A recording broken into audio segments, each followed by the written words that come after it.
Shalom shalom. Yesu nashimwe, turabasuhuje mu izina rya Yesu Kristo w'i Nazareti. Ndagira ngo uyu mwanya dufate akanya ko gusenga Imana. Dusengere mu ijambo ry'Imana riri mu rwandiko rwa Petero rwa mbere igice cya kabiri umurongo wa 10. Haranditswe ngo kera ni mwari ubwoko ariko none muri ubwoko bw'Imana. Kera ni muri akababarirwa ariko none mwarababariwe. Amen. Haleluya. Iri ni ijambo ry'Imana ngira ngo tuze gufata akanya ko kurisengeramo. Iri ni ijambo ryanditswe na Petero intumwa ya Yesu Kristo. Aya magambo yayandikiraga itorero. Yusomye uhereye ku murongo wa mbere w'iki gice hatubwira uburyo Petero yateruye amagambo ababwira ibuye rizima n'ishyanga ryera. Aravuga ngo nuko mwiyambure igomwa ryose n'uburiganya bwose n'uburyarya n'ishyari no gusebanya kose. Haleluya. Yababwiraga kwiyambura uburyarya uburiganya ni ibintu byabaga muri bo, ni nk'ibintu byabaga bimeze nka karande muri bo, ni nk'ibintu byabaga nk'ibintu byashoye imizi muri bo. Yaba uburyarya bwari bwarashoye imizi, uburiganya bwarashoye imizi. Burya ntugahure n'umuntu wivanze n'abitorero akishushanya nk'uwitorero ariko ari indyarya. Ari indyarya. Petero we yarabivuze, nuko mwiyambura igomwa ryose n'uburiganya rwose n'uburyarya n'ishyari no gusebanya kose. Urumva bari bafite ingeso nyinshi, bari bafite ikintu bita uburiganya n'uburyarya no gusebanya. Haleluya. Ariko Petero arabihanangiriza ngo ni mwiyambure ibyo ngibyo. Haleluya, haleluya. Ageze avuga ngo mumere nk'impinja zivutse, mwifuza amata adafunguye. Haleluya. Abakozi b'Imana b'iminsi mukwiriye kwifuza amata adafunguye. Abakozi b'Imana mukwiye kwiyambura igomwa, mukwiye kwiyambura ishyari, mukwiye kwiyambura urwango. Haleluya, haleluya. Kuko hari ibintu bitubuza kwakira umugisha, hari ibintu bituma tutagera kuri Kristo, hari ibintu bituma tudasingira wa mugisha Kristo yatubikiye, wa mugisha w'amasezerano, wa mugisha. Haleluya. Hari imigozi igenda izirika imigisha yacu, twebwe tukagenda twibaza ngo mbese ni gute imigisha yacu idasohora, ariko ugasanga ufite igomwa, ugasanga ufite uburyarya, ugasanga ufite gusebanya. Mwerese iyo mubonye hagatotsi unezezwa nako, nyamara unezezwa no kuvuga mwene se ariko ukababazwa n'abakuvuga. Nyamara Matayo mu gice cya 7 yaravuze ngo wandyarya we, banza utokora umugogo uri mu jisho ryawe ubone kubona agatotsi kari mu jisho rya mwene so. Biba bibabaje kubona mwene se agatotsi kari mu jisho ry'ukiregagiza umugogo uri mu ryawe. Ese kuki utabanza ureba ibyo bakuvuga aho kukita ibyo uvuga? Kuki iyo bakuvuze gake urakara kandi wowe wavuze cyane ukumva kuko nta kibazo? Ni mumere nk'impinja zivutse, mwifuza amata adafunguye. Urebye abantu b'iminsi banyweye amata afunguye, wagira ngo basutsemo amazi, wagira ngo sinzi ibintu bayasuzemo. Amata y'umwimerere barayatakaje. Haleluya. Agakiza k'umwimerere kagiye he? Kwa kuri k'umwimerere kwagiye he? Mbere umuntu yaburaga amahoro akavuga ati ndashakira ku murokore, ariko ubu ngubu kibabaje no kugira ngo amahoro umuntu ajye kuyashakira ku mupagani. Mbere urubanza karaguraga gice akavuga ati ni mutima runaka n'umurokore, ariko ikibazo no kugira ngo urubanza rubaho aho ugasanga niweho bari guhakato nk'umurozi, kuko wageze mu gihe cyo gusebanya n'uburiganya n'uburyarya. Ntabwo cyifuza amata afunguye, ntabwo cyifuza amata meza, ntabwo cyifuza agakiza kandi k'umwimerere, ntabwo cyishimira gufata ibihe byo kubana n'Imana no gusabana n'Imana. Ariko twasomye ijambo rivuga ngo kera ni mwaro. Haleluya. Kera ni muri akababarirwa. Haleluya. Kera ni mwaro ubwoko ariko none muri ubwoko bw'Imana. Haleluya. Kera ni washiraga ishusho, ariko sibye Yesu kuzanza mu ejo bundi wibagiwe ahantu wari uri. Usibye Yesu uciye akayira wibagiwe icyerekezo cyawe. Yesu gusize ejo bundi koko akaguhindura umuntu, akaguhindura ubwoko, akaguhindura uwo kuba, akaguhindura izina ukitwa izina risobanutse koko, wibagiwe aho uvuye. Ubuse bene so abayobewe, aho barura hayobewe. Ariko kuki abantu mwibagirwa vuba? Kera ni mwari ubwoko, kera ni muri akababarirwa.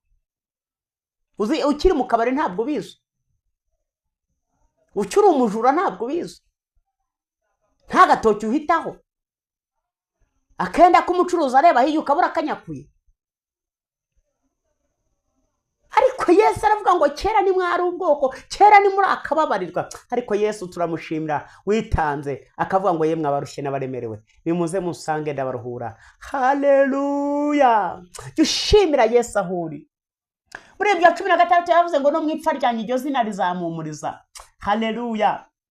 Kuba warakijijwe byonyine ni ihumure rutirindi. Kuba warababariwe ibyaha n'ubuntu buruta ubundi. Haleluya! Kera ni muri akababarirwa, ariko none mwarababariwe. Ndagira dufate ubwanya bwo gusenga, nawe wirebe kuri mu bababariwe. Haleluya! Wirebe kuri mu bababariwe, wirebe kuri mu babandi Yesu yaguze amaraso y'igiciro. Haleluya! Dukwiriye kugera ku rwego rwo kumera nk'impinja zivutse. Nta ruhinja rugira icyaha, nta ruhinja rugira ishyari, nta ruhinja rugira uburyarya, nta ruhinja rugira uburiganya. Haleluya! Mukwiriye kumwemera,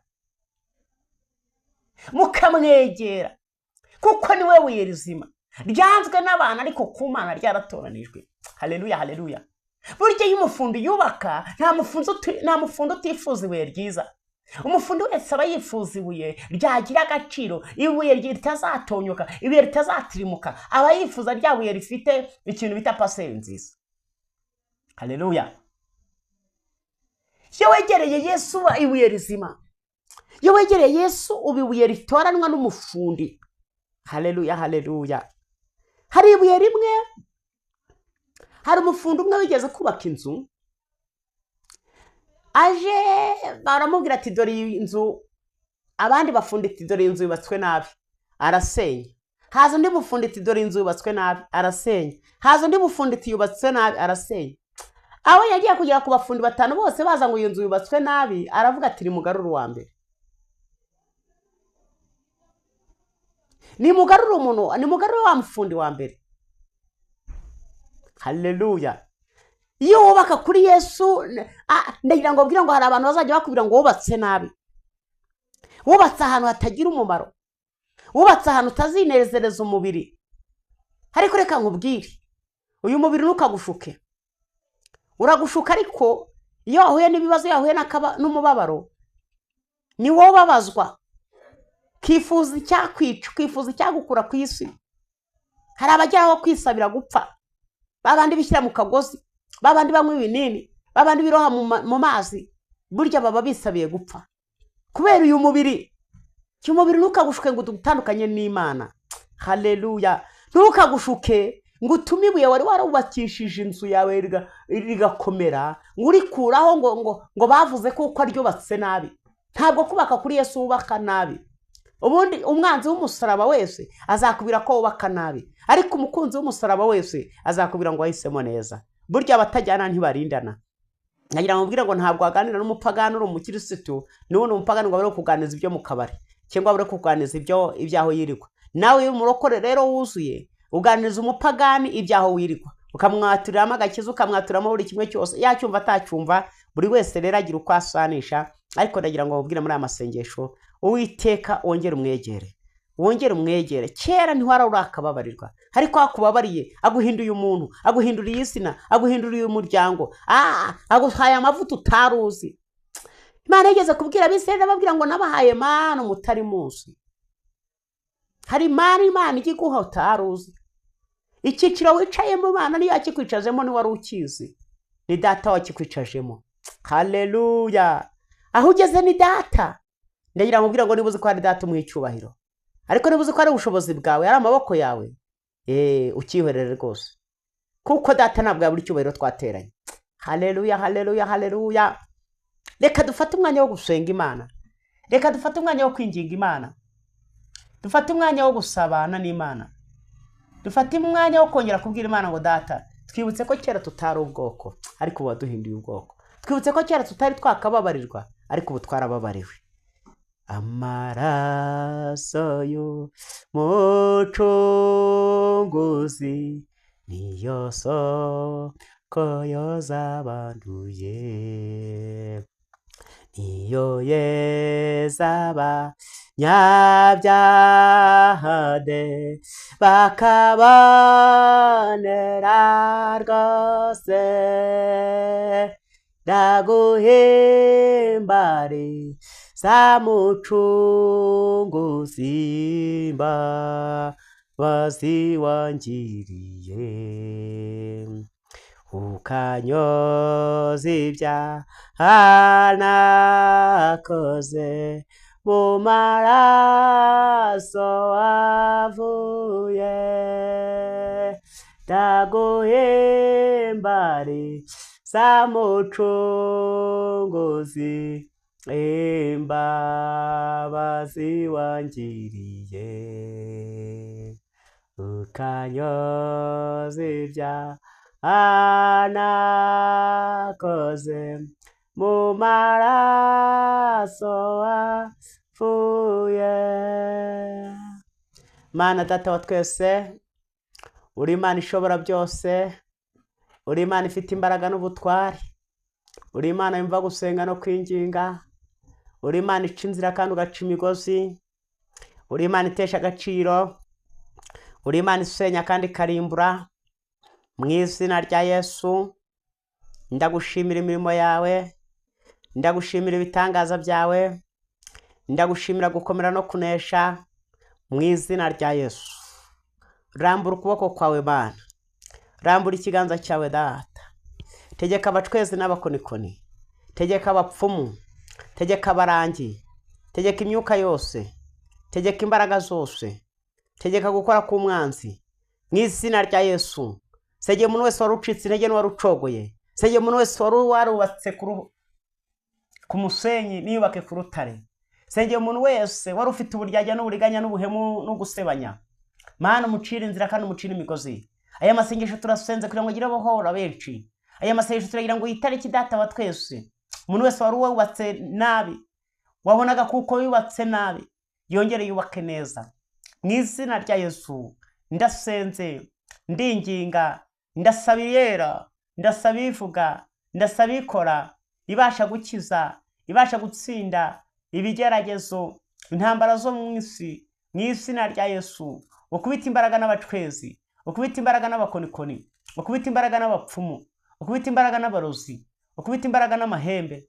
Mu izina rya Yesu aho nari ntuye umuririmbyi yaremye ngo ntabwo ariho ngituye, Yesu yaranyimuye.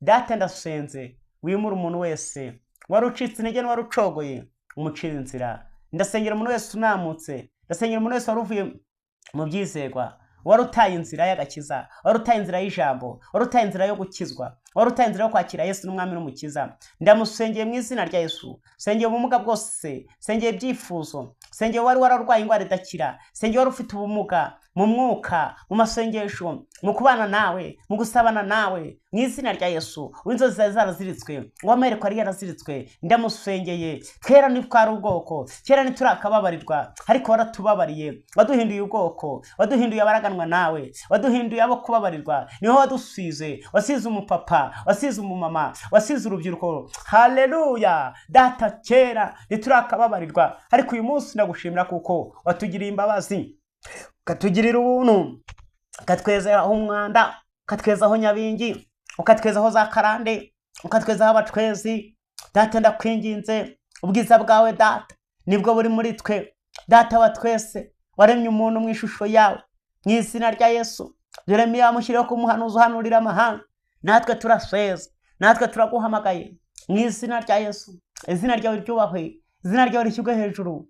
Aho nari ntuye ntabwo ariho ngituye, aho wari haleluya, niweho watwimuye, niweho watwimuye, niweho watwimuye. Dukura muri karande, dukura mu bitereko by'abacwezi n'abakonikoni, by'abapfumu, iby'abarangi, ibyo bitongero, bya migambi yose ya sekibi, ya migambi yose y'abacwezi, ya migambi yose y'abarangi, uyidutesherezamo agaciro, uyisenyesha amaraso yayo mu izina rya Yesu. Turagushimye umuntu wese wumvise iri jambo, umukize kandi umugisha aharirirwa mu byarakora, mu mikorere no mu mivugire. Mwami, ibi byo kunezeza ijuru, kandi ibyo tuvuga n'ibyo dukora, buri muntu wese umufashe kandi umukomeze. Twizeye amaraso yawe, twizeye imbaraga n'ubutware. Bana n'umuntu wese, umucira ikigoyi cy'abagoyi, umucira inzira y'amasengesho, ajya habesha kurota, ajya habesha guhanura, mu izina rya Yesu Kristo. Turakwizeye, turakwiringiye none n'iteka ryose Yesu. Amen. Yesu nabaho umugisha kandi Yesu abakomereza amaboko mu izina rya Yesu.